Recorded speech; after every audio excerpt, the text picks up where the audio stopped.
Philly Fingers here, playing Pyramid Pool. A game with extremely tight pockets. Your average American pool table can fit 2 balls in the pocket. What some consider a tight table is when you cannot fit 2 balls into the pocket. On an English billiard table, although it has rounded corners, you still cannot fit 2 balls in the same pocket. The pyramid table, however, is cut so tight that only 1 ball can just barely fit into the pocket. Which is why on my table, I've added these pocket reducers to mimic the same feel of a pyramid table. You can score by pocketing an object ball, or by pocketing the cue ball off of an object ball. If the cue ball is pocketed, then you select an object ball to come off the table. You then get ball in hand anywhere on the table. As for scoring, under dynamic rules, all object balls are worth 1 point. The player to reach 8 points wins. Under classical rules, points equal the number on the ball, with 2 exceptions. The 1 ball is worth 11, and the last ball on the table, regardless of its value, will be 10 points. In this case, the first player to reach 71 points wins the game. When breaking, you want to do 2 things. Like in straight pool, you want to do a safety break where the 12 and the 15 in this case hit a rail. You also want to try to scratch into the corner pocket, which will enable you to score at the same time.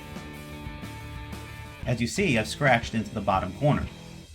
This will now give me a choice of which ball comes off the table.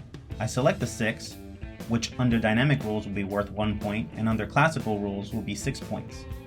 I choose the 6 because it gives me the ability to line up for a direct, straight-on shot at the 15 ball. Because the pockets are so tight, you want to be straight in on almost every single shot, or at least have about 5 degrees. Anything more will be very difficult, and you most likely will rattle the pocket.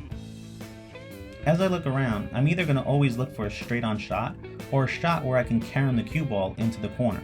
In this case, I'll carom off the 4. This now gives me the ability to again select the ball to come off the table. Now you would think under classical rules take the highest ball, but in this case I take the 4 ball because the 4 ball is what frees up the 7 and gives me a straight in shot at the 7 in the corner. So even if playing under classical rules, you don't always want to take the highest number ball. You want to take the ball that gives you the best position. Now that I've made the 7, I don't have any other straight-in shots or any easy shots, so I'm just going to try to carom off the 2 and leave the cue on the rail and just play it safe. Sadly, I hit this shot way too hard and the cue ball traveled a lot further than I had hoped. The ghost will now come to the table. So here I'm going to attempt a cut shot on the 5, so I have to be utterly precise.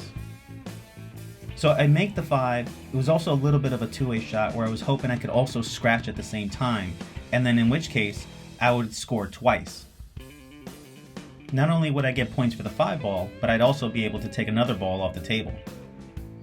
Now I'm just going to shoot the 2 ball straight into the corner, and again I had to be perfectly straight in on that shot because the tight pockets will come into play. Now as I attempt this 10 ball in the bottom right corner, you see those tight pockets came right into play.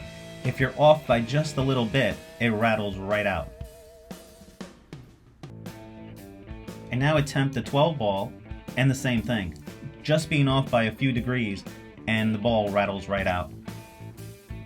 So as you see, the real difference in the game of pyramid pool is really about the table and the tight pockets.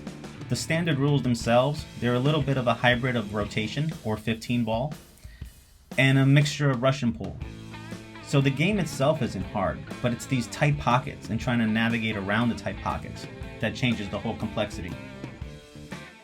You also have to always be focused and very disciplined. As you see, I have ball in hand and a very straight-in shot, but just a little bit of a miss-hit and I cannot even make that straight-in shot. And again, it's because of the tight pockets.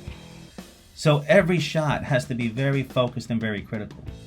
Here I'm attempting the same straight shot in, but I take my time and I've made the 13 ball.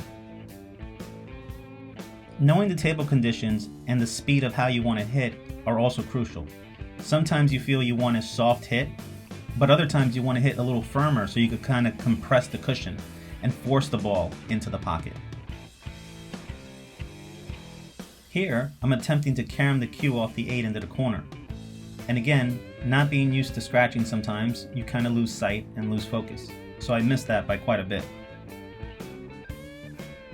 But I lucked out where the ghost doesn't have much of a shot.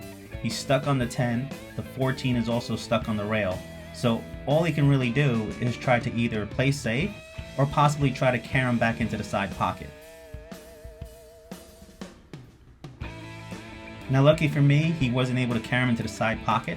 So now it's my turn. I have one last shot that I need. I'll play it straight into the corner, and that completes the game.